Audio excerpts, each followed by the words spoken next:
Hey there, film fans. I'm Jeff. I'm Dave. And I'm John, and welcome back to The Love of Cinema, a pod in which we'll challenge one another to discuss movies both new and old with a strictly positive critical eye. That's right, and to keep us positive, to avoid lazy negativity, we've decided to make this episode a drinking game. So anytime we say anything negative at all, we're going to play this sound. That sound means that we need to take a drink, and we hope you drink along with us. So, pour yourselves a glass, and we're not going to talk about a superhero movie. It's a video game adaptation of sorts this week. Mm-hmm. Cheers. Pre-show shot. Bottoms up, boys. Whiskey for everybody today? Whiskey for everybody today. Right, Whiskey for everybody every day. Oh my God. So excited to talk to you guys about Gran Turismo, which just came out. And today we are recording this on $4 movie day. I don't know about you. This movie didn't make a ton of money, but it was packed with all these fucking kids. I feel like all the families brought their kids out today. It was so fun for the $4 movie day. Of course, it means nothing to me because I have A-list, but it just meant that my theater was packed. So people, we are going to take a dose of that Kenny G anger to talk about Gran Turismo, which took the checkered flag at the box office this week at a projected, it's yet middling $17.3 million. This is all subject to change. Almost as many racing references as there is product placement in this movie. Well, gentle comedy. But guys, it might not have won because it was, after all, a photo finish ahead of Barbie, which apparently made $17.1 million. Somehow Barbie, hold on. Barbie in its sixth week. I think it's the fucking sixth week. Yep. It's still almost There's number one again. Yeah. It's going to pass Mario Brothers. It's got $1.35 billion. But anyway, this race between these two movies is closer than every fucking race in this movie. How did every single race in this movie come down to like a wheel's length apart? Oh, man. While we're here to establish some racing legitimacy, we got to congratulate Max Verstappen, the Dutchman. The anti-hero of Formula One. Love him or hate him, and nobody likes him, and yet everybody respects him because, God damn it, he can drive. On his Dutch Grand Prix win at Zandvoort, tying Sebastian Vettel's career record of 9 consecutive Formula One wins, 14 in a row for Red Bull. People, Fernando Alonso. And congratulations, to bring it back to this movie, congratulations to Christian Horner, the principal of Red Bull Racing, who is the husband of Geri Horner, who plays the mother in this movie. That's right. Ginger Spice. Did you get that? Yeah. Yeah. Did you catch that? Hell yeah. Yeah. And the Frenchman Pierre Gasly gets his first podium since 2021 when he was with AlphaTauri. People. Oh, good for Pierre. That's it. Drive to survive. We love racing. I'm sure we'll talk about all the other racing movies. Maybe we'll even tease the Brad Pitt one coming out next year, even though there's a strike going on. Who the fuck knows how that's going to go. Also, a little bit of housekeeping, people. We, this summer, rewatched and or watched for the first time and talked about 42 summer blockbusters in our summer blockbuster Face Off, where we took the highest grossing summer blockbuster of every single year from 1980 to 2019, plus Jaws and Star Wars. That's 42 movies. We put them head to head. We put a bracket in there, bang, bang, bang, bracket style competition until we got a Sweet 16, an Elite 8, Final 4, and then a championship battle to see what is the greatest summer blockbuster of all time. And to anybody who wishes that The Parent Trap was in that list, we're talking about the highest grossing summer movies of every single year. Please go back through our feed. Please go back through our feed. Don't just jump to that final episode with the Elite 8. There's one episode that has our final 8. No, listen to the whole thing. See how we got there, people. Come on, it's a pretty damn good list. There were some good fights. We did a lot of split votes, but we determined once and for all. It really, I don't know about you, but just looking back on it, because listeners, we kind of took last week off because we recorded the final 2 of that segment like back to back. So don't let him in on the magic. Don't let him in on the magic. Reflecting on it over the past 2 weeks, we kind of went into that for some different reasons, but that was so much fun. Like it was just all of those kinds of movies. It should have been as much fun as it was, but I still was impressed by the end of it. How enjoyable it was getting to sit down and watch the best blockbusters of all time. Had a smile on my face the whole fucking time. Enjoyed our conversations. Yeah. I loved it, man. I loved it. We talked about all these huge movies. I mean, obviously Jaws, Star Wars, Jurassic Park. You know, those like the obvious ones. And then of course you get your Independence Days. You get your Armageddons. You get like those hits where you're like, wait a second, that was a really good movie. And then you get your out of left field fucking Who Framed Roger Rabbits and Ghost and Beverly Hills Cop 2. And you get this huge mishmash. And then all of a sudden in the 2000s, you have all these fucking animated movies in there. Fucking Shrek and Shrek 2. Finding Nemo and Finding Dory. I mean, we just threw it all in there. We talked about all of them, battled them out head to head. It was really fucking fun, people. So not to give any spoilers away, but I am going to. There's a little podcast that we mention every now and then that's hosted by our friends Matt and Mark, and Mark was really not as happy with our final outcome as the three of us maybe were. And, are you getting the text too? I'm going to read some of these texts just because I enjoyed the onslaught so much. Oh my god! I was like taking it's not a fucking these were all on the record, fucking, Mark. Mark, these were on the record. Okay. These are fantastic. So I also, tell me if y'all got these same ones, because this is some of my favorite. Oh, yeah. Mark Monstrowski, this is for you. Jurassic Park with the CG Brontosaurus scene beat Terminator's physical effect of having a goddamn helicopter flying under and over an overpass? What? Oh, no, we didn't get that one. Ready? The CG in Terminator aged much better. Ha ha. Just the sound effect of the Terminator shattering with that slight moment of silence after saying the greatest one-liner? Boo! The emotional bond between Terminator and man? How it predicted the future? That's it. I got that all in one. Yeah. He got one giant onslaught. Did he copy paste? Is that what he sent to us, Dave? No, we got some slightly different stuff. Yeah. Yeah. He was, I mean, yeah. The He wanted I went back and forth. sure. I was like, dude, he obviously I took hope two anyone who shits that listened. day. I hope everyone who listened could tell that, like, I love that movie too. Yeah. You know what? Mark might be right and we might have been wrong, but Well, Jurassic Park is perfect. it was one vote away. Well, I don't want to spoil anything, but it was a split vote. Let's put it that way. All right. Mark, thank you so much. I'm actually going to be on the Mark and Matt movie show. Fuck, I did it again. I'm going to be on the Mark and Matt movie show this week where we talk about Whoever gets in touch with us most recently, whoever speaks to us more recently is Their name's the at the first top. name in that show. Matt. Yeah, I'm going to be on the show. We're talking about The Nun. James Wan's The Nun. Matt, I'm sure we we're love going to you. pivot to other things. Hopefully we get to talk about this. Is it The fucking Nun bracket 2? that Because we I did. got that trailer today when I went and saw the movie and I shit my pants. Really? Yeah. I didn't get that. I had to change recliners. I got that Dave left a stupid little, fucking present for the Freddy's next person Wonderland or Oh, yeah. Five Nights at Freddy's. Five Nights at Freddy's, yeah. Come on. Yeah, not Willy's Wonderland. No. If Nicolas I feel Cage like doesn't they're turn just- up... that is- well, Five Nights at It's first. Freddy's was a video game first. And it came out Okay, before that. okay. But yeah, if Nicolas Cage doesn't turn up at the end of this and save the day without saying a word, I'm going to complain. Yeah, we're out. I want my money back. honestly, yeah, that movie rocked. They're missing a Alright. golden opportunity if they don't do this. That's our housekeeping. We usually talk about strike Let's news, do whatever it is that's some, going on. Let's do you want Let's to do talk? some mini reviews. All right, so we're gonna get to, like I said, we get to Gran Turismo for our big, for our featured segment. But first, we also have now our mini review section where if any of us have seen a film, they give a couple minutes to just kind of spoiler free. Dave here went to the cinemas and got ahead. So why don't we start with you, John? Is there anything coming up after Dave that you want to talk about? No, I'm good. I'll do some things at the end, some TV I've been watching. All right, what you been watching at the All end right, of the segment? so- Go ahead, Dave. New DC movie, Blue Beetle. Of course, I dragged myself into the theater to see that. Did not make a lot 'cause of money. DC, no, it didn't. They're blaming the storm in LA for some of that. But I want to say this was a really, really fucking good movie. I found myself reminded of like the OG Iron Man a little bit in the not so much the tone, but just the origin story style and how they went about it. There's some fantastically funny moments in it, and it's just so fucking colorful and funny, but not overly funny. It's dramatic, and they pour so much heart into the culture of this guy. I fucking loved it. I thought it was great. I was like, if this is what DC is doing now, we're in good hands going forwards. Wow. And Yeah, like, it was a good review. if you haven't seen it yet, I would go and see it.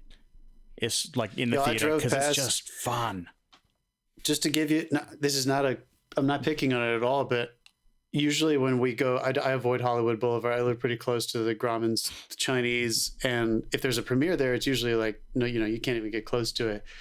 I inadvertently drove past the Blue Beetle premiere. That's kind of how Wow. uneventful it was. Like, unfortunately here, and it wasn't really raining yet. And I remember just looking over and being like, Well, fuck, it's the premiere tonight. And they hadn't really gotten going yet. It was still couldn't like in have the any late cast afternoon, either. So but yeah, I mean, there was some weird, yeah. I just don't feel like it's getting the love it needs. And I don't know if I Yeah. mentioned this on the pod, but you guys, I saw a trailer of it before something we saw over the past month or so, and I think it was before Barbie actually.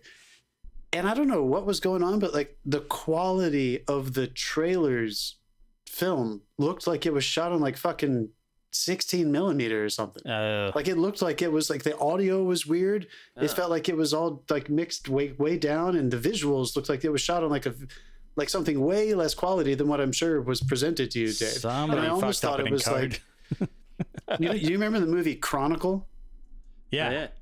It kind of felt like that. Like I was like, oh, are they trying to do like a really like let's like take it down a few notches technically and try to make it feel more homespun, like a little bit lower grade on purpose? But I think I just saw a weird trailer. I know they do make fun in the movie about how the original Blue Beetle's gear is so low tech because the original one didn't have powers. He had to build the technology. So they make references to that. But yeah, as far as the quality of the image goes, like it starts off, you know how a lot of DC films are like have the color sucked out of them and that sort of thing. This one starts off with like almost like it's like that. It's dark. Susan Sarandon's there as the villain. She's doing the okay, at last we found it, and then it just cuts to so much color. I was like, my head went back in my seat, and it was like crystal clear, pristine color. And he gets off the plane in the airport. He's walking through, and there's all these things going off, and it's colorful. And I caught myself smiling. I'm just sitting there smiling at the screen. It's like it's so bright and colorful, and the music's pumping, and this is great. And then he stops and he leans on a barrier and he looks out the city and he smiled just like me. And I'm like, he's like me. He's like instantly related to the character. It was very well done.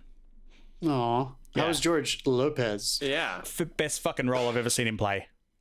Really? I feel like they couldn't get Cheech Marin. So they because that would have been the only person better in this role. Aw. Well, cool, man. Honestly, like you're the first person I've heard really talk about it. Same. Maybe I'll take a chance on it. Like I said, I'm kind of done. I don't know if I really want to keep reviewing these on our podcast. Yeah. But I will probably continue seeing them as a fan. Yeah, so, this one never like it never aims too high, but it aims what it aims for. It hits, in my opinion. Cool, man. Yeah. All right. And that's another superhero that I'd never heard of before, so that's always cool. I think that's the good thing too. Never heard of it. Yeah. Yeah. Exactly. Jeff, did you see anything? Nope. I did some rewatches that I'll talk about at the end of the episode. Rewatches. All right. I love it. Let's do it. Shall we do it? Shall we go for it, people? Let's get into it. Gran Turismo, directed by Neill Blomkamp. What is the last movie he made? Has it made anything since Chappie? Demonic. He made Demonic. Is that it? There's a bunch of shorts actually. Yeah, a lot of shorts. So interesting, the guy of Chappie and Elysium and District 9, of course. Like it's funny that he did like a bunch of shorts and anyway, but he's back with a vengeance. He did not. Quick word to the studios: let him make his Alien movie, you fucking cowards. Nothing coming up according to IMDb. Oh, upcoming, yes, Off the Grid. They Found Us. And one's a video game. Okay, cool. So he did not co-write this with his wife like he has many of his other films in the past, but that's okay. This is, of course, based on the PlayStation game, and it stars fucking Legolas, man. How about it? Orlando Bloom is like, no, I don't want any makeup. He's back. Yeah. He's going for it. He's ready to be older now. He's ready to age. How about it? And of course, David Harbour and Archie Madekwe, who was fantastic as Jann Mardenbororough. This is based on a true story. And of course, as we said before, Dijon Hounsou, let's get in there, who also plays the father, so our leading character of Jann, and Geri Horner, as John had mentioned, is the mother. She is Ginger Spice, and she's also married to racing royalty Christian Horner. Not even recognize her.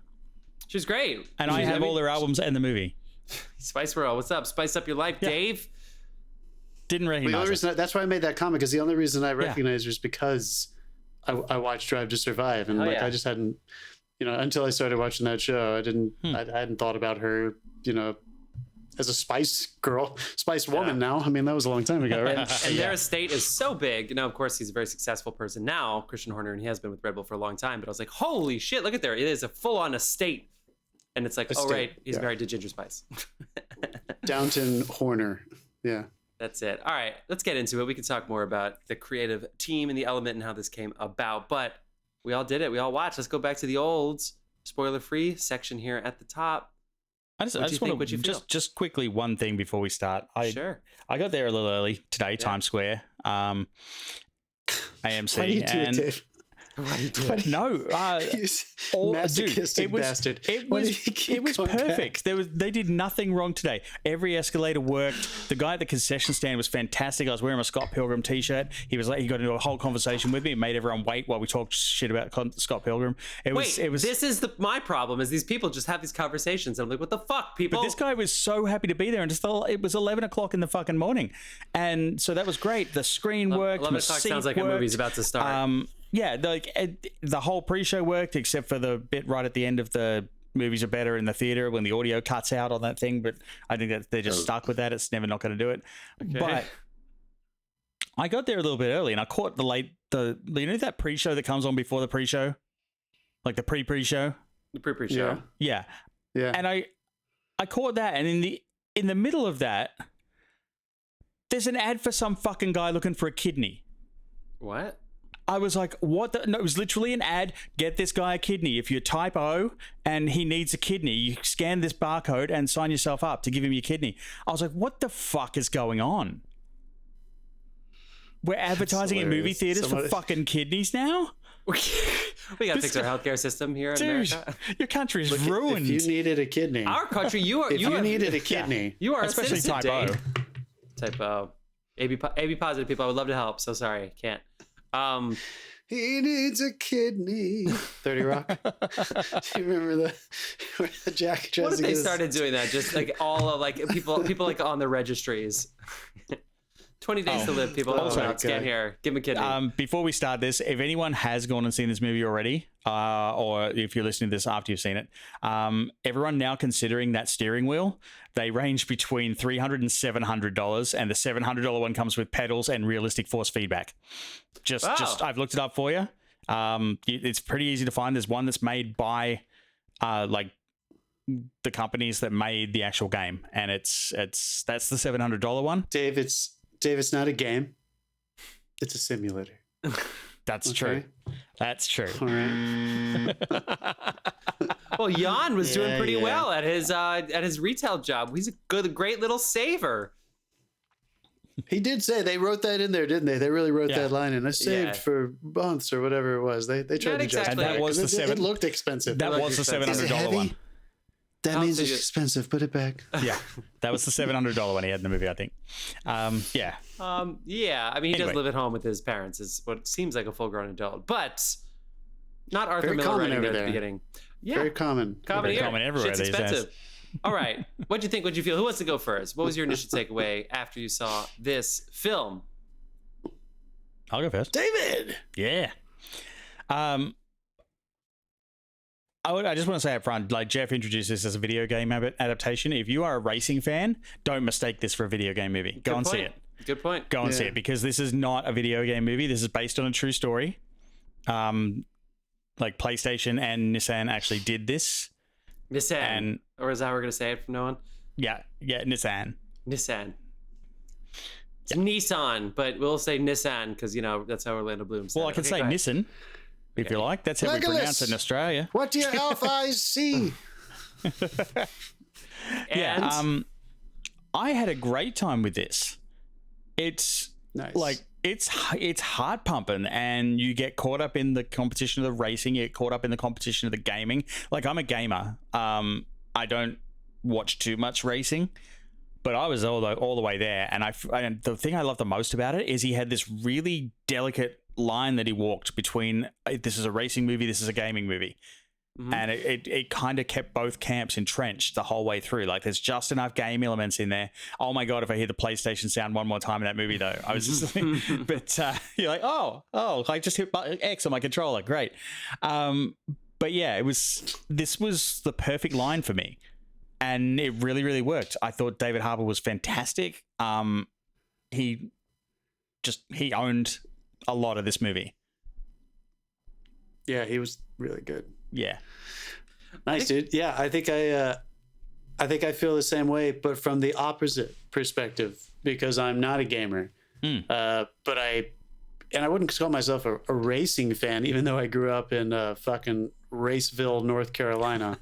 I mean, I grew up with the Charlotte Motor Speedway in my fucking town. You could hear it from my house, even though I still lived fucking like 20 minutes from that motherfucker. You can hear those fucking cars. So even though I grew up in the heart of NASCAR and my dad's a dentist who worked on NASCAR drivers, I wouldn't call myself a racing fan, but I did fall in love, as the listeners might remember, with Drive to Survive, the F1 show. I got Jeff on it too. Fuck yeah. So I have been watching that series, so I really, really enjoy that. It was fun having some familiarity through that show with some of the racing jargon and the locations and the speedways. But I'm not a gamer. So for me, it kind of felt the opposite. It was almost like at the beginning, I was a little bit concerned that it was going to feel like that the whole time. And then it evolved into what I would say is it kind of came away from there's a lot of exposition kind of justifying his game perspective. And as they get into the competition away from that section, the inciting incident happens where he wins the tournament and he gets to take his chance in the GT, team training. And then that competition, after he wins that race, this movie really became more enjoyable for me. It's not that I didn't enjoy the first part. Yeah, I just didn't know if it was for me. It's like as he becomes a driver and not a gamer, so does the movie. Yeah, exactly. And even the way that they covered it, and what we can talk about that more in depth, but it was almost so montage based for the first like 40 minutes of the film. There was a little bit of me that was just thinking like, this may be a language that I'm just not as familiar with because I don't play games as much as people who might be used to that. But man, by the time it gets to the crash in the midpoint of this movie, which I knew about because It's a little later than after I destroyed all my Drive to Survive stuff, I watched a documentary on Le Mans, and his story was a part of this because it covered that Le Mans. So I had already kind of known about this character. When that crash happens in this movie, the maturity kicks in. His family comes back into it. You start feeling the weight of the reality. They go away from using as much virtual production. It's still, virtual production gets used a lot when they're covering races in wider shots, but his perspective, virtual production does not. So they stop using a lot more practical optical effects in camera. The pacing slows down a little bit. And again, I'm not saying I didn't enjoy the first half, but it surprised me how much I enjoyed it as it evolved. And by the end of it, I literally looked over at Elizabeth and she was like, I fucking loved that. By the end of that movie, we were both very emotionally invested. We had a great time. And I want to call out and give a big shout out to them officially. My friends at 424 did the sound for this entire fucking thing. I worked at that place last summer. Kami and the crew over there fucking nailed it, dude. It sounded so cool. In that case, I'm glad I went and saw it in Dolby Cinema. Me too, yeah. I went and visited them, a handful of times over the past year, and every now and then I could hear them working on it all the time, and I would poke my head in and just ask them how it's going. What an incredible job. Kami Asghar is had to one of the owners of that NDA company. just to poke your head in the door. Honestly, I know, right? I wish. He has a racing background, so he's kind of known in town as like the car guy. If there are ever any films that are real heavy with that stuff, he usually gets the call. And God, they made the right choice hiring him this time. Congratulations! Holy shit! That's so cool. I found it so fucking good, dude. God, it sounded good. You were in the fucking car.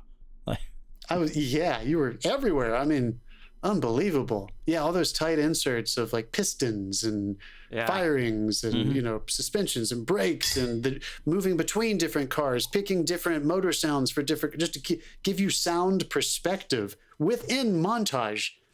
That's fucking hard. I mean, that was really impressive. Half that work was done by the original engineers on the game as well, because they did record independent engine sounds and stuff. So even the CG guys would have been just like, okay, give us the models. We'll just refine them. That was really helpful for me too, Jeff. I don't know if you felt this way. Again, that was not a criticism of what I said for the first half, but I needed the very opening for them to literally say this guy created this game and showed you how he did it, because they refer to it a lot on Formula One. They talk about it. Those guys train on that simulator. And I just didn't realize that it was a fucking PlayStation game. I needed them to show that, and I thought it was really great. It almost felt like a promo, but like a promo inside a movie that helped drive the beginning of it. It was powerful. Yeah, I feel like the Sony Digital Walkman was the promo. There's a video. There's a video of Max doing one of those simulators with his eyes closed because he knows the track so well. This one, and he actually, I think he can get pretty far before he crashes, like literally with his eyes closed. Pretty sure it's Max. I have to agree with all of you. I mean, first things first, the big takeaway is that these racing sequences were fucking awesome. I saw it opening weekend, like I said, $4 movie, so it was a packed theater in New York City, so people were clapping and applauding, during certain things, obviously justified. Nice. I think we applauded at the end too. Yeah, hell yeah. Yeah, we did too. I'll tell you what happened at the end of mine in a minute. It's a very fine line because we know what happens and they need to give us the emotional stakes and circumstances. They really, at the beginning, it's like, they rode that line so well. Really, like all the family stuff, like you can't do this, and it's like, well, we know he does, and so it's like that line was maybe harder for me than other people, but like every single time they're like, you need to do something with your life, and he's like, but I love racing, and it's like, oh my god, okay, we know it's gonna happen, we know it, but it's like, just got to get through. It's not Arthur Miller here. Like all of the scripts could have been written by an AI for sure. Yeah. Like all of the dialogue could have been. It's just, yeah. I'm sorry. I'm sorry, man. It's fucking true. All of it. Even the things like how many times, oh my God, 100%. How many times do we need to talk about this? I already told you this so many times, but let me say it again for the audience watching on the movie screens. Like there's just like a lot of those kinds of lines that get really hard. I thought some of those, the way that the sim turned into the car on the track, I was like, that's really skillful and really well done. A little cheesy because we know they're the driver and they're imagining the car that we're going to see later. But again, it's a fine line that they rode pretty well. But once we got in the cars, and honestly, even that first sim, not the first sim, even the test, even the actual like contest, at the sim that, of course, he hops in the car the second that it starts, yada, yada, yada, whatever, fine. Once that happens and it takes off, sure, the movie absolutely just fucking roared from there. And David Harbour you're right, they're all good, but David Harbour was especially good in this movie. He wasn't overacting at all, but he really gave it everything he had. I thought he was fantastic. It's a fucking awesome movie. I left feeling stoked as fuck, and I wish I had seen it in Dolby. I didn't because of the timing, but man, it was fucking great. And go see it. I want to give a special shout out as well to Orlando Bloom because he actually gets less likable as the movie goes on, and he plays it so well. Like by the end of it, you almost want to punch him in the face occasionally. But you also appreciate the hug at the end when it works out. Yeah, like, you don't sit there and be like, "Fuck you." He brings it back at the end. Yeah, you did. But yeah, like at some point you're just like, oh my God, fuck off marketing. But I'm like that at the best of times. So. This movie has middling reviews. Sorry, go ahead. I was just gonna say this movie has middling reviews, which is weird too, because right now on Rotten Tomatoes it has a 60%, but it has a 98% tomato meter. So I think some of the critics are just saying like, oh, it's the marketing, it's the you can't stop the commerce of the film is too much and stuff. But it's like, I don't know. I mean, that's not really my takeaway. I knew going in what it was. I mean, it's a film about racing. There's going to be fucking sponsorship anywhere. Like everywhere. It may as well be theirs. I thought it was really well done. Also, it's a film about PlayStation and this and doing this. So yeah, for sure. I don't think it is absolutely still the Barbie thing that I said. Like, I think both are probably true, right? Like, they achieved something really unique. So many fucking and they also Turismo this is a great commercial, right? I mean, it is that. Let's call out, of course, Archie Madekwe. I don't know how you say his name, but Jann, he plays Jann Mardenbororough, and I thought he did a great job. Jeff, I do agree with you. I mean, just from a distance, the dialogue and a lot of the way that they handled that first act, I was a little concerned that it was going to feel like that the whole time. Just because even though somebody like me might need to get a little bit of that information and that perspective to understand, like, this is what these people feel like, and you need to feel like these people to understand his journey. It almost did feel a little bit like that scene where she was saying to him, where the not girlfriend yet, but the girl he was interested in, Audrey, I think was the character's name. Are we going into spoilers here? Not yet. We can. It's in the first 15 minutes. When she says to him at the little hangout section and with their little, the little party where they steal the dad's car. And she says, "Why do you love racing so much?" And he says, "The thing that'll eventually, be a theme and gets called back later in the movie. It's when it disappears and it's just you in the car." And there was a little bit of me that was like, he's not really racing. It is a simulator. Like I guess I was kind of waiting for that moment later in the movie where he was going to be like, I thought I knew what that feeling was. Yeah. until I was actually in the car. And that's You know what I funny mean? because you get that in a look. Because for almost the second half of this movie, he is acting with his eyes. You can't see his mouth or anything. And you see like a triangle of his face, and you get that moment in Le Mans at one point. And they do tastefully break some. You have movifying things is okay. The visors would never be up, not for 1 second. In the sunlight when they're driving 200 miles an hour, those visors. I thought that was down. weird too. But you have to. Do you think they did that because they just? You have to see their eyes. Yeah. You have Do you think to. they did that just because they didn't want to do like a HUD, Dave? They didn't want to like have to go inside the visor. Do you think that's why they chose to keep it up? No, I think it was just so that. I mean, We could see his eyes. there's no HUD on the visor as far as I know. Like in racing, they're not doing that yet, are they? No, there's not. I'm saying, but the way they would visors would film it always because be you closed. couldn't see The his visors would eyes. always I be wonder closed. if So they like it's because like you literally have to go inside his helmet, so technically the camera would be like there. Yeah, it would be which like Iron makes Man, it yeah. unreal. Right. So they Anyway. pull back and get a full face shot with the helmet. They show how constricting it is. He's restricted. It's great. That sort of thing. And yeah, he's acting with his eyes, which he did fantastically. Yeah, I all I'm do saying have a is- comment written for that. Like his eye acting was really, really good. All I'm during saying is racing sequences. the movification of those things is not the slightest bit of my concern. I was concerned that first David Harbour scene with Orlando Bloom was written for the trailer.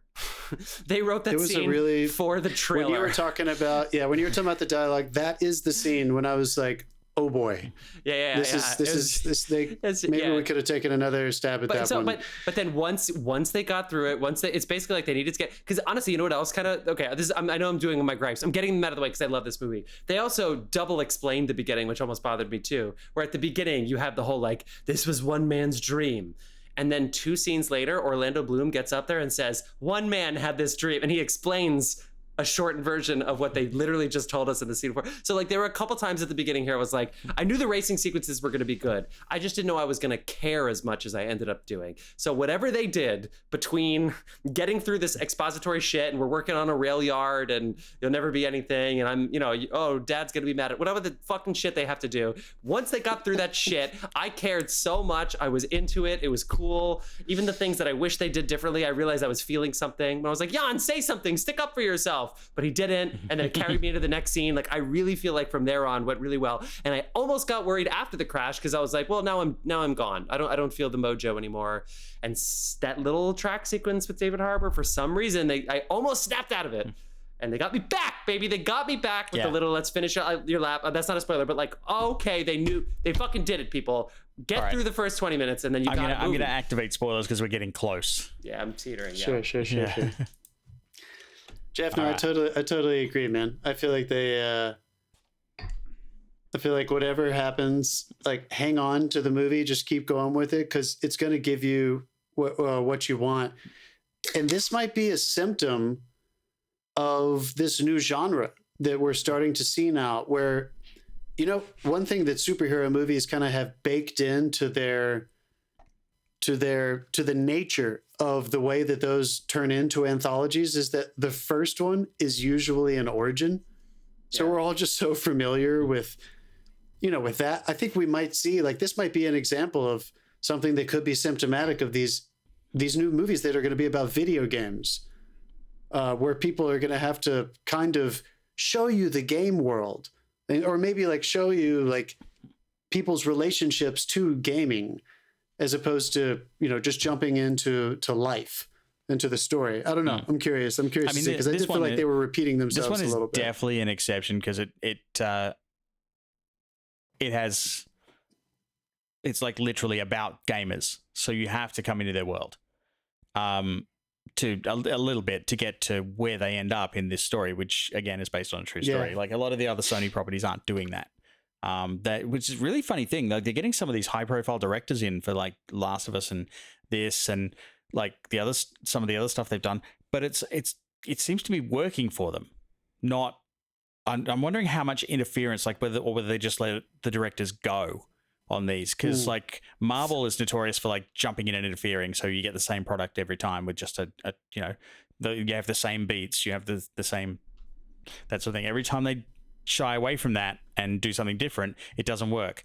Sony, on the other hand, is not doing that at all. Like then it's like every vision is unique. That's a good question. Mm-hmm. All right, I'm going to just say my last, not gripe, but maybe criticism, and then we can move forward.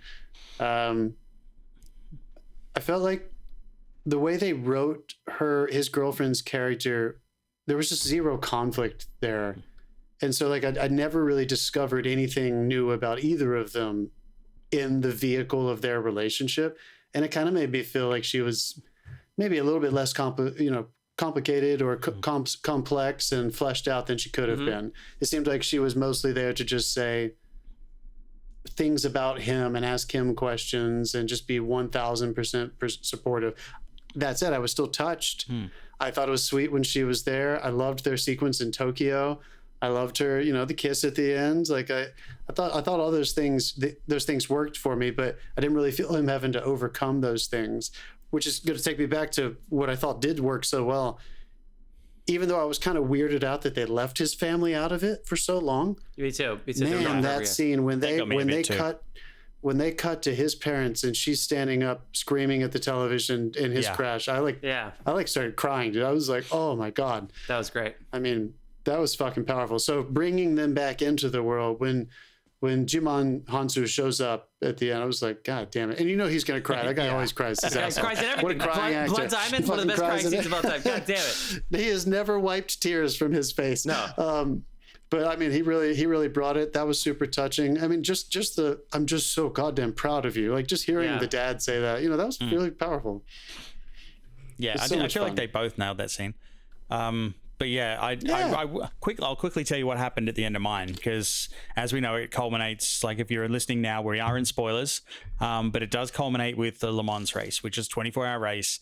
I didn't know that was coming. I was like, really? It is a massive sequence in the film, and it takes up a fair portion of it. But it's still a race. The whole way through, it's still a race. And my fucking audience was ready for this race. Yeah. And they were on the edge of their seat and they were cheering whenever an overtake or something happened. They were clapping. When it got to the final thing, basically the final down the straight, and he pipped it and pulled in, because this wasn't about winning, it was about getting on the podium. And he was third, and he just won third. The audience was on its feet. People stood up in my theater, cheering and clapping. A guy in the front fucking row I thought was going to break his recliner chair. He was celebrating so fucking hard. He was up. He was throwing himself back into the chair. I saw this chair move more than I've ever seen a recliner move, because those things are fucking bolted down, I thought. But no, this guy was moving it. He was so fucking pumped that this happened. I thought, what a great reaction. Man. I mean, racing is having a moment in the zeitgeist now, especially like GT, Indy, Formulas 1, 2, 3. They're having a moment, dude. My theater also reacted. Yeah. God, that's going to be crazy to watch. 0 to 150 in 4 seconds or some shit. With no waste. We also reacted. I felt a visceral and heard some noises. Those postscript pictures at the beginning of the end credits of the actual Jann, that was emotional. People, when it finally said, and he did his own stunts for this movie, I literally heard people clap for him. He was the stunt driver for this film. That was fucking cool, dude. And it just brought it down into reality. And isn't that such a nice, good job, God damn it, Niall, good job for bringing us in a very thematic way all the way to reality. That is the point of this movie. That is the evolution. And to end it in that postscript being and what you just watched felt fake, but this actually happened, and he's actually the guy who did it, and he helped us make this. Yeah. I thought that was so cool. We went on this big journey. It was such a different feeling in the last sequence of the movie, the big set piece of Le Mans from the opening, which of course it should feel different, but it was really impressive. I can't get over how aware I was that it was a movie that was probably aimed at a different audience than me at the beginning, and somehow it was the movie for me by the end. Same. That was really cool. I don't know if I've ever had that experience before. Maybe one of the better Marvel movies, but this was same with me. I went in not expecting a lot out of it. It's video game. Sure, it's a true story, but it's a video game adaptation, Sony, and blown away. Guys, absolutely. I want to buy some simulators and race you guys. Yeah, I wanted to too. I already have it. Oh, you did? Nice, dude. No, Did you buy it after you saw it today? Yeah, no, my steering wheel arrives on Tuesday. No, I'm kidding. I didn't buy the steering wheel. Oh, come on. I bought a ton of lights this week. I can't fucking buy a $700 steering wheel because I'd buy the $700 steering wheel. Cool. Because it has the It makes me want to watch.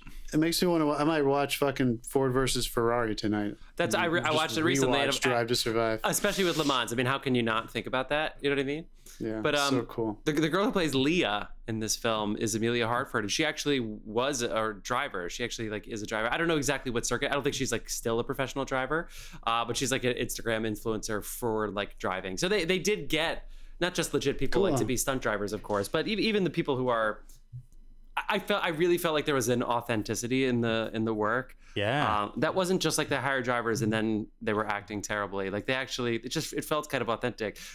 Some of the weirder moments were just the off camera things. The girlfriend just shows up at the press conference and we don't know what to do about her and she's not a girlfriend. Those kind of little things. They somehow got through them all tastefully. I don't know how he did it. He got through them all really well.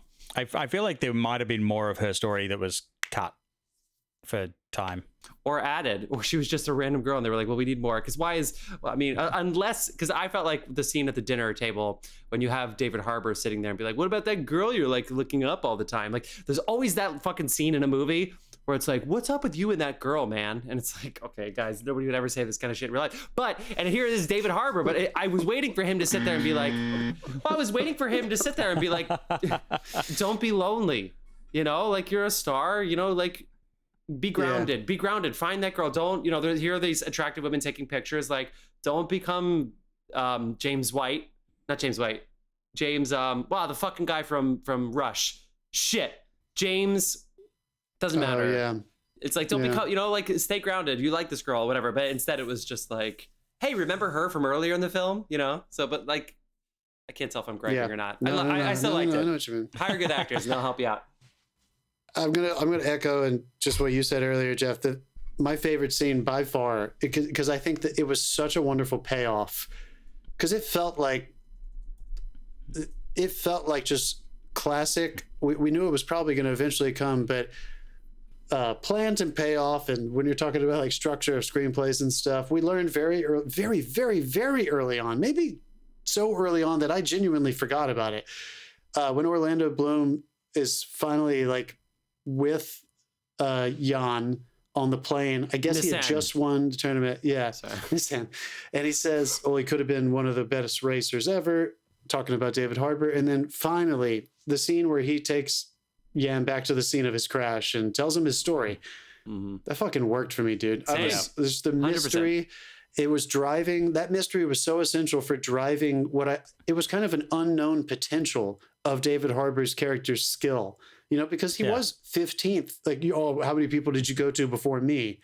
He was very aware that this guy's kind of a has-been. And somebody can make that comment. We'll never know how good they could have been. God, we could say that about, not a lot of people relative to the population of Earth, but maybe a lot of people in the racing world that never really got their shot.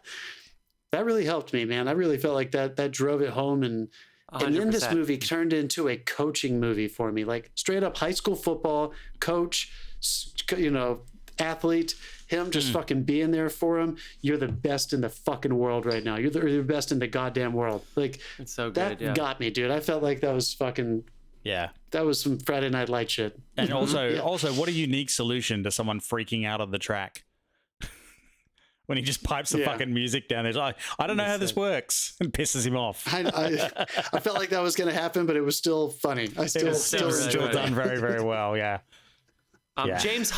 James Hunt and Niki Lauda. That's Rush. James Hunt. Now you know that. Chris Hemsworth's character. And just a total fuckboy. And anyway, this is great. I love the way they brought Matty in and he wasn't such a dick, although I could have actually used more of him in the Le Mans and the other, I forget the other guy's name, the other two drivers in Le Mans, although we saw the other guy kind of crash and burn a little bit, which was cool. But I love the team element of it. I love that part too. That kind of got me, just that all the other drivers from the academy were I think the one thing that sat with me as cheesy is when the pit boss walked up and did the "You can be my wingman anytime" line from fucking Top Gun, basically. There were quite a few. Yeah, there were quite a few of those.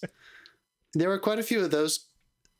Jeff has already used a few examples. That's one where it almost felt like there were times where they were representing that kind of expression. Like, we need somebody to say that now in a screenplay so we can move forward. We need somebody to have that kind of moment so we can move forward. I wanted them to go a little bit further with, if that guy was going to be the dude who represented the antagonism from his crew, I could have seen him go further with it. I think it would have been fun to see that guy really fucking talk shit about him. Because in Drive to Survive, the drama in that crew and that whole area, like when things aren't going well with the drivers, like it seems like it doesn't seem flirty. It seems, fucking intense. Well, also to that, and I'm not a racing expert, although I do follow F1, is the drivers complain about the car all the time. And they never complain about the car in this movie, except for that one bit where he said the brakes are greased. Is that what he said? Glazed. That's a good word. But like later on. Watch British Bake Off. You learn what that is. Anyway, it's so insignificant, but I guess I could have used a little more, because they said, like, if you have any problems with the mechanics, don't talk to them, talk to me. And we never actually did that at all, so it's like there could have been a couple more moments where it's like these brakes are shot, or there's drag, or the engine's overheating, or like whatever the kind of thing. There could have been more of that, but I guess they decided they didn't need it. I think that's a good point. I mean, ultimately, I don't know if we needed it, but they really set us up for him to have like an unusually keen understanding of the way the car functions. I could have used more of it, to be honest with you, because of that glazed scenario, and then we didn't really go back to that. Like Ford versus Ferrari, where you have Ken Miles sitting there. There's drag on the front left, and they're like, it's not coming up in the meters, and he goes, there is, and they set up that little demonstration with the.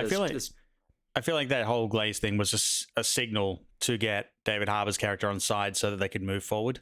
That's it. And then the optimal line too. Trust me, but the optimal line. And that's true. And today, Pierre Gasly did that because it was a wet track and he was riding the outside line as opposed to going out to in like everybody else.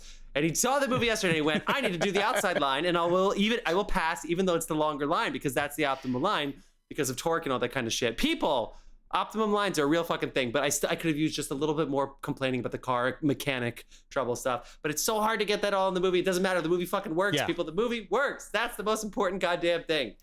Except the dialogue is too cheesy. But come on. We're picking it apart a little bit, but I would go see it again. Is what we're doing. Stop it. Yeah, no. I would go see it again. Honestly, that was a really fun time. It's still safely. What is this? August 27th. It came out this past Thursday. We're still in the blockbuster world, and this one is a good popcorn movie. Go enjoy yourself. By the time you finish your popcorn, you might have some tears in your eyes. It's fun. That one sequence when he's on the track and he suddenly gets in the zone and the whole car pulls apart. That was cool. And he's back in his bedroom for a second. That was what I was talking about earlier, where they did a thing. That node in Houdini is literally called exploded view. It takes every piece of the model and pulls it apart. I could have used more at home. Wow. I could have used a longer scene at home. It was just like a 2-second version of that. It's Dijon Hounsou. I could have used an even bigger version of it, but that's okay. I'm not saying that the effects company cheated and used one node. It's just you can do it with one node. He was his own Obi-Wan, wasn't he? He kind of told himself to use the Force there, didn't he? Damn. Oh, come on. That's a compliment. Was it? Yeah. I mean, it wasn't dead. I thought they were going to cut to that scene. Anytime you mentioned Obi-Wan now. Yeah, we just know what you think of Obi-Wan. Oh, come on. I thought he was going to cut to that scene and pick up kind of where they left off. Same. And maybe Dad was going to say something else about some life advice or something. Or maybe his criticism would have actually given insight. But they just, they did just kind of repeat that. And he came back in, he fucking took it with his adrenaline. I was still like, my butthole clenched when that moment happened. So I was still ready to go. But this is so dumb. But in case anybody out there would ever hire me for anything in the world, I thought Dijon Hounsou was going to leave like he did in the scene, but we were going to go on and he was going to come back and watch and be impressed. Yeah, and something then, like that. And then Jann kind of noticed out of the corner of his eye that his dad was like impressed as to what he was doing. And he actually was making his father proud, but his father wouldn't show that because he was so Jeff, his dad was not impressed until texture. Basically, you had some texture, people. Basically, you want him to be the fucking dad from Dirty Dancing. His dad was not impressed. Geri Horner is a fucking legend. You goddamn know it. And that's a fantastic movie. Somebody has his eyes. He donated his eyes to the plane. Did you know that? Damn. I did not know that. You know what I miss, guys? I missed the second the car took flight in the crash. I looked away for like 2 seconds. I was thinking about something and I took my eye off the ball and I look up and the car's in midair. Why did the car go in the air? I literally moved my eyes for 2 seconds at the worst fucking time. It was a random wind gust. They showed the weather changing just beforehand. So like the wind speed was going up and stuff. And yeah, it was, guys, this that is, by hill the way, is known so it's for that. By the way, this is exactly how I broke my collarbone. They had those little rolling hills, and I was snowboarding, and I was going really fast because I wanted to make it to the bottom of the hill. Because anybody knows, like fucking like chugging on your snowboard sucks. So I wanted to go as far as possible before I had to chug, and I was going really fast, and there was those rolling hills, and I caught a lip, and my fucking board went over my head, and because of the hill, I didn't just like hit. I like floated in the air like over the hill. Very similar to the car in this. I broke my collarbone. That's basically what happened to him. Y'all are the same. I know someone died. Someone died. Mardenbororough. Someone died in real life. So this is, a different situation, obviously. But I just played video games for 4 days. Serious situation. You took someone out with your snowboard? No, his dad. No, I didn't. only my left clavicle. Jesus Christ. It's built back bigger, by the way. His dad. You wanted his dad to be proud of him. His dad was not proud of him until he was at Le Mans. Until he won. And then he was like, okay, you win. I'm proud of you. It's my favorite thing. Sorry, You're right, son. Oh my God, dude. This is the old fashioned. This is the old fashioned. Don't shoot. Good shot once it goes in. It's literally like, you can't be an actor. You suck. You can't be an actor. This is a terrible lifestyle. I'm going to cut you off if you become an actor. You're so successful. That's my son. That's my boy. It really was a little bit, honestly. I was like, where are his parents? And then they always say never talk to them. It's not because of the success. And it's like, well, the success helps for sure. It did coincide with it, but yeah. Oh, we're having fun, people. We're having fun. This is a movie that also needs to please kids. So, we got to have some fun. Dude, I had 5 kids sitting next to me with their parent, and I was a little worried because they came in about 5 minutes into the movie, and the first kid was just distracted as fuck. He's talking, he's doing this, he's asking questions. For another movie days, and then that car race started. Dead silent, staring at the screen for the rest of the movie. Yeah. Honestly, you know what, too? I could have used more of the simulator because people watch Twitch and shit. So when they did that first sim with him, it was so quick, and I was like, I was ready to watch like a 5-minute simulation of a race. I was ready to rock. And they like sped through it. I think it would have been cool if they showed us more of the sim and then they showed us the racing at the end, and I was equally hooked in both. I think they could have done that, and I think they chickened out. That's what I think. No, fucking buzz me, you cowards. Buzz me. I said something negative. I wanted more sim and they were fucking cowards. Did you like this movie? No, I did. I liked the movie. But at the beginning, we showed that because I watched my friend Carl play F1 and I play the game too, but I've just sat there and watched him do a fucking 6-lap race. That's like 12 minutes of him racing, and it's captivating. You start following the optimum line with your eyes. You get hooked. It's cool. Yeah, they probably could have shown a little bit more of that. Oh yeah, they just kept showing us. I think they gave you just enough taste that you're gonna go and get a PlayStation and download the fucking game. I thought the combination of the beginning with him by himself and then the race to qualify to be in the GT. I got enough from those two to be like, I think I see. I didn't want to sit down and watch more of that.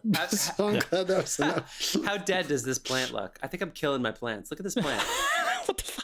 Do you see it in the background? Super dead. This plant is not doing well. Super dead, dude. I didn't even know there was a plant back there, honestly. Is it sitting right in front of your AC unit? My AC's off at the moment. I move it around, and I think this plant's like, pick a fucking spot. I was gonna this say, plant needs to... Did you turn your desk around? You used to have the other window behind you. I got this at Trader Joe's. Yeah, I wanted to open up my room. Okay, cool. Yeah, that works. And I don't like it. Little new feng shui. You don't like it? You don't care for it? I like that it's open, but no, I like the other way better. What was your favorite race in this movie? Besides Le Mans, because I think that was the best one for sure. I don't remember the other ones. The first, I like the first one. I wish they had an FIA complaint. I wish I got to see them complain because he got a hit and then he flipped and they made it seem like it was his fault. And I was like, if I were that driver, I'd be like, motherfuck that guy! Come on! Yeah. But it's just that was kind of weird that nobody said anything. I wonder if I could use more. Accurate. I could use more cursing, by the way. Yeah, they're like, "Oh boy, shucks," and I was like, "Come on, people! You want them to be professional athletes." I feel that way in Drive to Survive all the time too. Though I was like, most of them just never curse when they're on their radios. I think they bleep them. They're told not to on the radios because that gets broadcast. They bleep. Yeah. Oh come on. My favorite line in Formula One is when Gunther, who also lives in Concord, North Carolina, John Gunther from Haas, the only American F1 team. Gunther sits there and he goes, for 2 points last season, I would have hugged the entire paddock. And people don't know if he says I would have hugged or I would have fucked. So he goes, I would have fucked the entire paddock. And he's like, for the sake of our viewers, I'm going to apologize for you. And he goes, thank you. And he goes, what did I say? He says, what would you have done to the whole paddock? He's like, hugged them. It's like, I would have fucked them. I would have fucked them. I would have hugged them. He keeps doing it. Just fucking buzz me and let's get on with this goddamn thing. Come on. You thirsty? There you go. I would have fucked them. All right. I remember that. It was great. So go see it. Enjoy yourself. Absolutely. You're welcome. I think it needs some love too. So you should try to go see it. And this one would definitely not be as much fun at home. I think that's obvious, but it's over 2 hours. So much of this is about the immersive, all of the spectacle of the design and just the intense, visceral, in your fucking face, high octane, full throttle, pedal to the metal, all the fucking metaphors you want. You should go see this in the theater. Don't be an asshole and watch it at home and your stereo shitty speakers and your you bitch. Less than 50-inch television. You fucking I watched Ford vs. Ferrari on a plane the first time I saw it, but I still loved it. I mean, Jeff, you can just shut the fuck up. We watch Coda on the sports settings on your TV, so... You changed my fucking settings. You changed them. Yes, I did. And I fucking do it again. Jeff, you left your television on the sports settings? It looked like a fucking Australian soap opera. Yeah, of course it did. Terrible. Turn off your motion blur. I fucking hate you guys so much. I'm so glad we're off next week. Jesus, Tom Cruise is mad at you. Yeah. Go come around your house, dude. So glad we're off next week. What's the budget? It's $100 million movie. Guys, go out there. You got to support it. Oh my God. Yeah. Come on. We don't want this to What take are the a loss. numbers right now? 17.3 domestic, like 30 something international. I'm so I thought this was going to kill international. I mean, is it any market that hasn't hit yet? 53.8 worldwide. Because if this hasn't hit in Japan, it's probably going to go off. I know Asia, and I thought Japan, Korea, Japan. I thought it was China. I thought it would really fucking kill over there. China, nothing yet, so it hasn't come out yet. It comes out September 1st in China. Middle East, Dubai. Here it is. London. Here it is. France, $4 million. Germany, 1. Spain, 1. United Kingdom, 2. Nothing yet in Brazil, which is the biggest South American network and market. And it's September 15th in Japan. That seems fucked up, right? So they're Japan, holding off until September 15th? So no Japan, no China, no Brazil. Something else coming out in Japan they want to dodge the window of. Something weird's going on. I bet they'll make their they'll make their budget back when it drops in China and Japan. That shit is... China might not, simply because of the Japanese connection. Well, there's no cursing and no gay stuff, Maybe, so it should be okay. Yeah, I mean, feel like it would cross the censorship. Barbie was banned in China and had to be altered. So, like, because I believe that though. There's a lot of those. There's so many jokes and stuff about. It's because it had a map of Taiwan in the background somewhere. Oh Jesus Christ! Why did they do that? Yeah, why did they do that? They put a map in Barbie. It wasn't even a map of Taiwan. It was a map where Taiwan, like certain region of like that area, was recognized. China. Yeah, it's a map that has it's a map. Yeah, so it's a map, China. Oh, that's funny. Wow, yeah. Well, this movie also made me want to go to Tokyo. I don't know about you guys, but oh yeah, I want to go hang out there. Yeah, we can all go hang out. We'll go on Crash Ryan's place. Anybody else think? I love the Ozzy Osbourne. Did anybody else think when he called her and said we can go anywhere? Where she said we have all the time in the world. Where do you want to go? I thought they were going to go to New York. Isn't that where she said she wanted to go? Yeah. At the beginning, I was like, he had to go to Tokyo. Cue the drone shots of New York. And then I know, but like that wasn't clear. I was like, they were like, yeah, that phone call was like, honestly, she sat there and she was like, I've been waiting for you to call. So where should we go? And I was like, wow, that's presumptuous as fuck. Like I'm sitting there like, do you like me or not? Instead of like, well, where are you gonna fly me? You know, like that wasn't in her character. She's not dating the fucking Tinder swindler. And he's like, well, I'm signing a contract in Tokyo. What? She's like, let's go. I don't even know what you just said. I'm saying she's not a social. She's not a social climber. Fuck you. What guys. was the term you used? Tinder swindler. Tinder swindler. Yeah, that's for people who actually Tinder swindler. Who actually watch content. people. That's a that very is popular docu-series about these high-class women that were dating this high-class man that was fucking swindling them. Yeah. No, I didn't watch it, but now I know who you're talking about. I feel comfortable with buzzing you. Okay, so we are gonna wrap up this episode. We all love Gran Turismo despite our gripes. We all loved it. We all loved it so much. Lewis Hamilton's gonna come back at Monza next week at the Italian Grand Prix. Ferrari's home race. Ferrari's not doing well though. Hey, Ferrari's not doing well. Ah. Angela's brother's going to be there, so I hope he has a good time. So let's go. And can it not rain? It fucking rains at every single one of these goddamn races. God damn it. Remember there was a croc on the track? Do you guys want to go to a Formula One race? Yes! I've been to one. I think it would be. Dave, what? Did you go to Australia? Yeah. You had to have gone to Melbourne. Yeah, Adelaide had the Grand Prix for a couple of years before Melbourne stole it. Really? Yeah. Well, Melbourne didn't so much steal it. Adelaide just kind of took their foot off the gas and gave it away. Nice racing reference there with the terminology. Yeah, everyone can do it. Everyone can do it. I feel like the races have been presented in such amazing form with these shows and movies that I'm going to actually go to one and be like, oh yeah, it's boring as fuck. I'm gonna be like, it sounds great. Seriously, it's like 2 seconds of and then 3 minutes later. Also, honestly, that's exactly what I thought. It's like watching the movie. Macy's parade live. You get like one float every 10 minutes. Look, I'm just gonna go anywhere where I can see a giant screen that tells me what's happening. Oh yeah, that's an $1,800 ticket. So we might as well we can watch it anywhere we want. Anyway. All right, people, let's wrap up our episode with a quick round of what you've been watching. We're also off next week, but go ahead and back into our feed. Maybe we'll re-release our fucking... we should do that, right? We should re-release... Oh, I don't want to throw off our numbers. Fuck. Anyway, let's finish up this episode with a quick round of what you've been watching, where we tell you what we've been watching. Don't think out loud on the show. Dave, we always start with you, even though you already told us about Blue Beetle. What do you got? Anything else this week? Yeah, I caught the first 2 episodes of Ahsoka. Ahsoka, as it's being referred to. Yeah, they're wrong. I am on board. I am on board.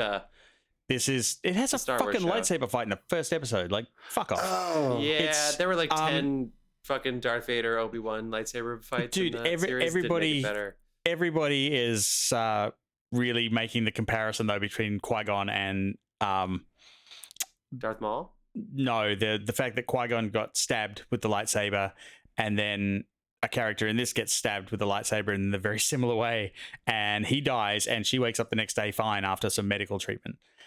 So I guess medical treatments come quite a way in. We've that's the only debate I've heard over it. I think it's great. I love that they've set up, and I love that there's so many Rebels references in it. I love that we're getting to see those characters in live action. Great. Casting's great for me. Yeah, I thought it was great, and I am right now on episode 18 of Twin Peaks: The Return. It's been a slog, but I'm at the end, and I really, really want to write to David Lynch and thank him for the most frustrating 18 hours of television I've ever seen in my life that I couldn't look away from. Wow. It frustrated the fuck out of me, but I could not stop watching it. Because I knew at some point this little tidbit was going to be, and it's just like, there's crumbs, weird shit, crumbs, weird shit. And yeah, but it was frustrating as fuck. So you're finishing it? I am finishing it. You're going to finish it tonight? Probably tomorrow night. But okay, cool. Yeah, nice. I'm right on the cusp. Good. I can't wait to hear you say what you felt about the last episode next week. Awesome, man. That's great. Nice. John?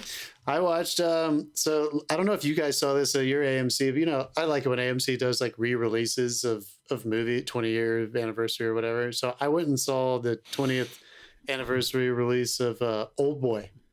Oh, the Park Chan-wook film from 2003. He's touring with that, isn't he? Is he touring around? I'm not sure. There was a little like... They recorded an interview with him and Nicholas Winding Refn, which was really fucking... That guy's so weird.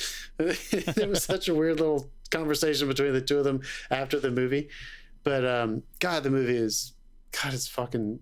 What a ride. What a crazy movie. I don't know if you guys have ever seen that one or if the listeners haven't watched it, but fucking check that movie out. That thing is fucking crazy. They made a remake of an American version here with Josh Brolin in like 2011 or something. That's no surprise. They shouldn't have. Not nearly as good. They should not have touched it. But so I saw that. And then what else have I been doing? I've still been just moving forward with Atlanta, which is awesome. Like the final, I'm in the final 2 season? right now. Oh, okay. I'm just in 2 right now, and there were those 2 Teddy Perkins and that weird episode. There were these 2 back-to-back episodes in The Woods that they're kind of like standalones. The first one, Lakeith Stanfield like goes to buy this piano from this like guy who owns this estate. Fucking weird. Really wonderfully weird. And then the next one, Henry, what's his name, Jeff? David the Tyree guy Henry. who was nominated for David the Tyree Oscar. Henry. Yeah. I don't think Where he was nominated. he Lakeith goes was and nominated. just- It was David Tyree David Henry. Tyree Henry gets Oh, he was for the Jennifer Lawrence He was movie last year. this year. Safeway, something like that. yeah. Yeah, yeah, you're right. I forgot. Yeah. Something where he gets lost in the woods for like most of an episode, and it is emotional, dude. It is those 2. It's really blowing me away. This show is unique. Speaking of Twin Peaks, it is very apparently Donald Glover kind of in his pitch was saying he kind of wanted to make a Twin Peaks for like urban, for like the urban setting For and black urban people, world. yes. His exact That quote is demographic and, like, Twin it Peaks has for it, black people. man. Yeah. If cool. it has Yeah, I elements, agree. they're not all like that. I was kind of waiting for it to get weirder, and these episodes did it. I was like, there we Causeway. go. That's Sorry. fucking Causeway. click. Anyway, really cool. All right. How about you, Jeff? Nice. I feel like there's TV that I'm forgetting, but I'm watching Only Murders in the Building, and I do like it a lot. I like it a lot. I haven't started season 3 yet, so don't spoil anything.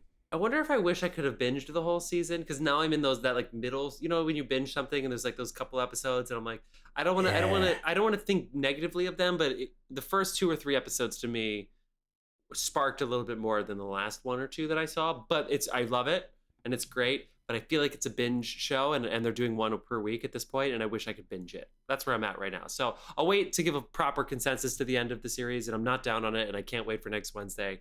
But that's where I'm at with that. But I did a little rewatch with Angela. We did a little lovers rewatch of Meet the Parents and Meet the Fockers. What fun. And I don't know why this time around, the Meet the Fockers with De Niro and fucking Dustin Hoffman, there was just that extra sweet spot. Of course, Barbara Streisand and Blythe Danner. But it's like, there's just something really fucking funny about the 2 of them like fighting in a comedy. It's like, I'm going to hit you. I'm going to punch you. I'll punch you, Jack. And it's like, God, it's fucking Raging Bull and Marathon Man. And there's something fun about that. I haven't seen those movies in years. I don't think I've only seen each of them once. Every rewatch is a little different. Sometimes I'm harder on it because it's kind of a disaster movie, like in a weird way. But like I was really into it this time. We had a good watch for those 2 movies. So I was happy to rewatch this. But I know there's a lot of other shit to see out in the world, but that was really good. I'm really glad we did that. And then I'm going to be talking about The Nun on the Mark and Matt movie show. I did that on purpose this week, and I can't wait to talk about The Nun. The Nun. James Wan. I have missed.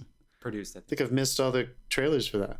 Well, that was a couple years ago, but I guess The Nun 2 is coming out. The Nun's an older one. Nun 2 is the new one. Nun is 2018. Nun Damien 2. Bashir, Tessa Farmiga, and then you get a little bit, just like a tiny little bit of Patrick Wilson, and Vera Farmiga, basically just to say this is in that world too. This is one of their stories. But yeah, it's a James Wan Productions, but it's directed by Corin Hardy, and it's on Max. If anybody wants to listen to that and watch that, listen to the Mark and Matt movie show. Nice. Awesome. All right, people, we're going to take a week off for Labor Day. We're going to re-release maybe our other things if it doesn't fuck our numbers up. And we will be back in September. Can't wait.